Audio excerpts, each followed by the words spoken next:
पृथ्वी पर मनुष्य का जन्म कैसे हुआ? पृथ्वी पर मनुष्य का जन्म आज भी रहस्य का विषय है। आप भले ही कितनी किताबें पढ़ लें, लेकिन इस नतीजे पर धर्म और विज्ञान की राय आपको अलग अलग ही मिलेगी।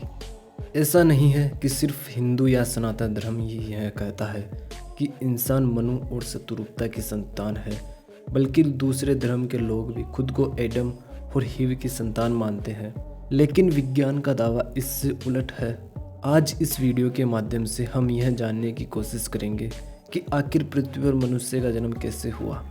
पृथ्वी पर जीवों की उत्पत्ति को लेकर हर धर्मगुरु, दार्शनिक और वैज्ञानिकों की राय अलग अलग है। हालांकि आप चाहे हिंदू धर्म ग्रंथ उठाए या फिर मुस्लिम, ऐसा ही उनमें आपको ज़्यादातर बातें एक ही तरह के मिलेंगे, बस नाम अलग अलग हो सकते हैं।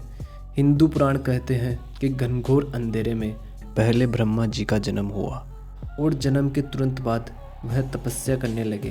तपोशक्ति से ही उनके एक अंग से जीवों का जन्म हुआ। पृथ्वी पर पहली मनुष्य जोड़ी मनु और शत्रुघ्न की थी। पूरी दुनिया उन्हीं की संतान है। जबकि इस्लाम धर्म का कुरान कहता है कि अल्लाह ने हर जीवित चीज़ को पानी से बनाया, उसी से पूरे संसार की रचना हुई। जबकि ईसाइयों का धर्म ग्रंथ बाइबल कहता है कि 6000 साल पहले किसी शुभ दिन ईश्वर ने विश्व की सभी प्रजातियों की रचना एक झटके में कर दी। हालांकि इस बात पर कई लोग सवाल भी उठाते हैं, क्योंकि हिंदू धर्म की माने तो सिर्फ कलयुग ही 5000 वर्ष बीत चुका है। इसके हिसाब से सतयुग, द्वापर और त्रेता युग में फिर इंसान या फिर दुनिया नहीं होनी चाहिए थी।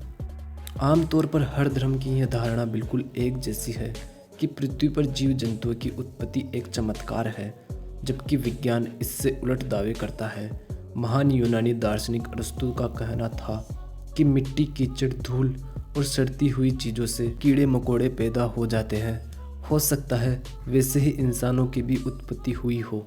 हालांकि फ्रांसीसी वैज्ञानिक लुई पास्चर का कहना था कि किसी चीज़ से ही जीव की उत्पत्ति हुई है, यह संभव नहीं है।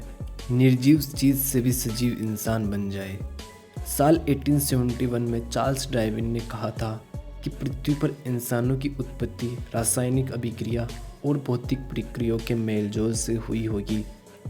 इसमें किसी दिव्य शक्ति का रोल नहीं है। विज्ञान ने तो यह तक दावा किया कि इंसान बंदरों की चेफेसी का विकसित स्वरूप है।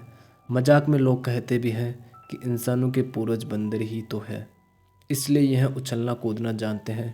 लेकिन धर्म इस बात को बिल्कुल भी नहीं मानता, क्योंकि अगर बंदर या चिंपैंजी विकसित होकर इंसान बनते तो आज फिर उनका अस्तित्व पृथ्वी पर बिल्कुल भी नहीं रह जाता।